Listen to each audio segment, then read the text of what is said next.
Hi hello എല്ലാവർക്കും good morning. ഞാൻ ഇന്ന് പറയാൻ വന്ന വീഡിയോ എന്ന് പറയുന്നത് ഒരു ക്രീം നമുക്ക് എങ്ങനെ തയ്യാറാക്കി വീട്ടിൽ യൂസ് ചെയ്യാമെന്നുള്ള ഒരു ക്രീം ഉണ്ടാക്കിയെടുക്കാം. അതായത് ആൻറ്റി റിങ്കിൾ ആപ്രിക്കോട്ട് ക്രീം അതെങ്ങനെ ഉണ്ടാക്കിയെടുക്കുക എന്നുള്ള വീഡിയോ പറയാനാണ് വന്നത്. അതിന് വേണ്ടുന്ന ഇൻഗ്രീഡിയൻസ് പറയാം. ആൽമണ്ട് ഓയിൽ ഒരു 2 ടേബിൾ സ്പൂൺ, തേനീച്ചരക്ക് 2 ടേബിൾ സ്പൂൺ തേനീച്ചരക്ക്, ആപ്രിക്കോട്ട് നീര് ഒരു 4 ടേബിൾ സ്പൂൺ, നാരങ്ങ നീരൊരു 1/2 ടേബിൾ സ്പൂൺ. അതായത് തേനീച്ച അരക്ക് നമുക്ക് കടകളിൽ വാങ്ങിക്കാൻ കിട്ടും. അപ്പോൾ തേനീച്ച അരക്കും ആൽമണ്ട് ഓയിലും കൂടി ചൂടാക്കി അലിയിപ്പിച്ചെടുക്കണം. കട്ടിയായിട്ടാണ് ഇരിക്കുന്നത്, അപ്പോൾ അത് ചൂടാക്കുമ്പോൾ അലിഞ്ഞ് അതിലേക്ക് ആപ്രിക്കോട്ടും നാരങ്ങ നീരും കൂടി മിക്സ് ചെയ്ത ശേഷം ഫ്രിഡ്ജിൽ വെക്കുക. 1-2 മണിക്കൂർ ഫ്രിഡ്ജിൽ വെക്കുക. നന്നായി ഒന്ന് തണുത്ത ശേഷം അതെടുത്ത ശേഷം ഒന്ന് മസാജ് ചെയ്ത് കൊടുക്കുക. അത് ഏറ്റവും പ്രായമാകുമ്പോഴൊക്കെ ഉള്ള ആൾക്കാർക്ക് എല്ലാവർക്കും ഈ ഒരു ക്രീം ഭയങ്കര എഫക്റ്റായിട്ടുള്ളൊരു ക്രീമാണ്.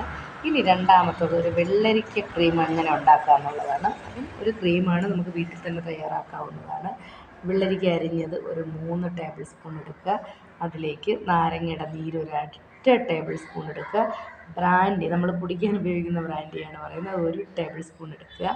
മുട്ടയുടെ വെള്ള ഒരു മുട്ടയുടെ വെള്ള എടുക്കുക. ബെൻസോയിൽ എന്ന് പറയുക അത് ഒരു 1/2 ടേബിൾ സ്പൂൺ എടുക്കുക. ഇത് ഇത്രയും എടുത്ത ശേഷം നാരങ്ങ ഒഴിച്ച് ബാക്കിയെല്ലാം നന്നായിട്ട് യോജിപ്പിക്കുക.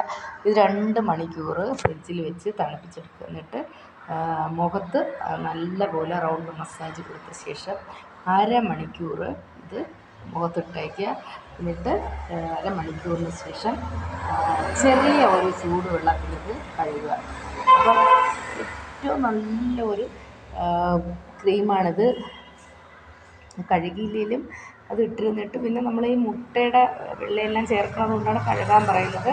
അങ്ങനെ നിങ്ങൾ ഡെയിലി ഒരു 2 ദിവസം അല്ലെങ്കിൽ 3 ദിവസം ഇടവിട്ട് ഈ ക്രീം മുഖത്ത് ഒന്ന് മസാജ് ചെയ്ത് കൊടുക്കുകയാണെങ്കിൽ ഇപ്പം 50 വയസ്സായവർക്ക് ഒരു 30 വയസ്സ് പോലും തോന്നില്ല. അത്ര നല്ല ഒരു ആൻറ്റി റിങ്കിൾ ക്രീമാണ്.